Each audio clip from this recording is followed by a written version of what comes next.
It seems to me that the majority of people in the world, over 3.5 billion of them probably, live lives which, at least in material terms, are a lot worse than mine.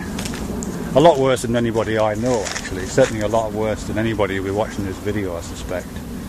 At least in material terms, you know, their standard of living will be lower. They might be struggling to get enough food to eat today.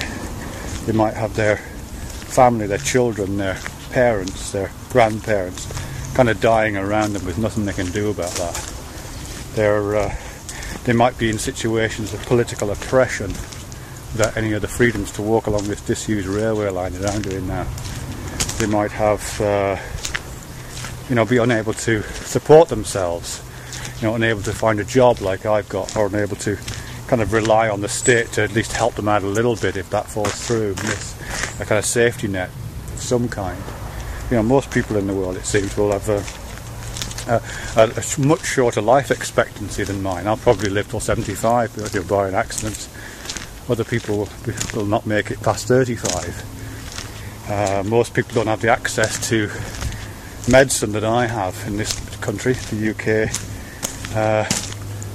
Public access to medicine, free healthcare, which is pretty amazing when you think about it. Most of the world won't have access to any of that. Most of the world doesn't have access to, well, the kind of social infrastructure that I've got access to. Communications networks, the kind of guarantee that if things get bad I can call someone. If I can't call a member of my family, I can call a charity like the Samaritans, or I can ring a doctor, or I can check myself into a psych ward. All these things are kind of there for me in a way. And these are all kind of luxuries. I've got a roof over my head. A lot of the world hasn't got a roof over its head. 3 squares a day and a warm place to shit, as a friend of mine once said. That's all you need to be happy. 3 squares a day and a warm place to shit. Most of the world hasn't got a warm place to shit. So that's the first thing, it seems to me. And for that reason, and this is a kind of personal aside, I'm not suggesting this is right, but that's one of the reasons why I find it very difficult to justify in myself any sense of dissatisfaction. I do feel dissatisfied, and I do feel like complaining sometimes, and I do feel kind of depressed and that the world's against me and all that kind of stuff. But part of me still got that finish your dinner, there's people starving in Africa kind of thing going on inside me. So I can't fully embrace my own sorry state, because I always think, Jesus, there's 3.5 billion people starving right now. I have got nothing to complain about. Nothing to complain about, really. But I try and keep it in perspective, you know what I mean? I'm not saying I'll succeed, but that's at least my attempt. But as I say that aside, it is a fact that most of the world is far, far worse off than I am. At least in material terms. I have to keep qualifying it by saying that. I'm not sure what other kind of terms there are. Social terms, spiritual terms, people talk about, don't they? I don't have a spirituality or any of that stuff. So anyway, let's stay with the material terms.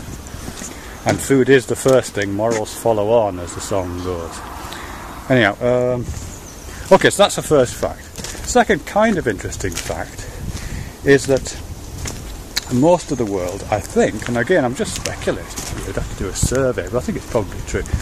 Most of the world, if you ask them, is life worth it? They would say yes.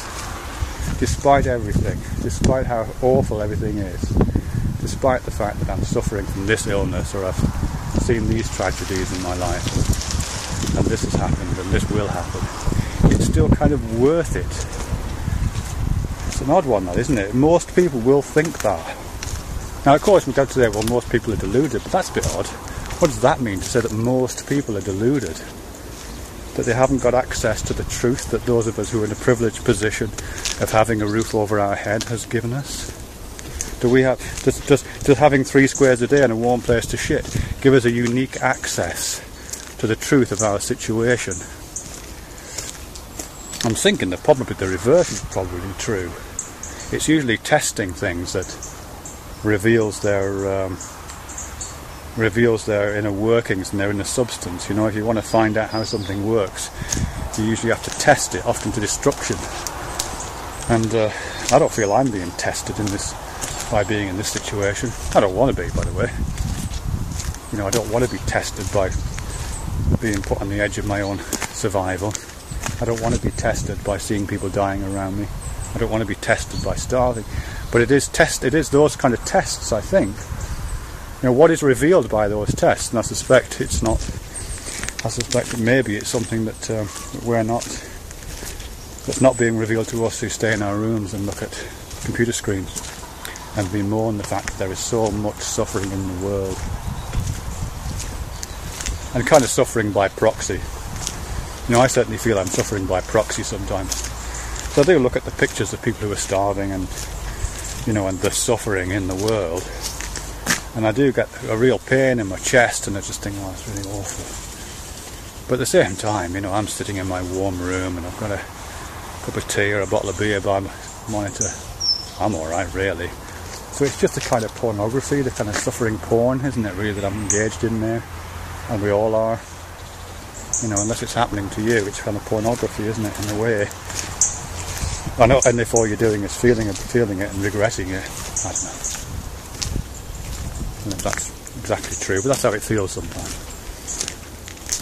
So yeah, that's kind of where I'm up with that. The majority of the people in the world have lives which are nasty, brutish and short. If I can put Hobbes in here at this point. And yet, the majority of people in the world think that that's okay, or at least to the extent that they don't kill themselves and continue on with the game. If he wants to go home. We're going this way, Fergus. We're going for a longer walk than you anticipated. Come on!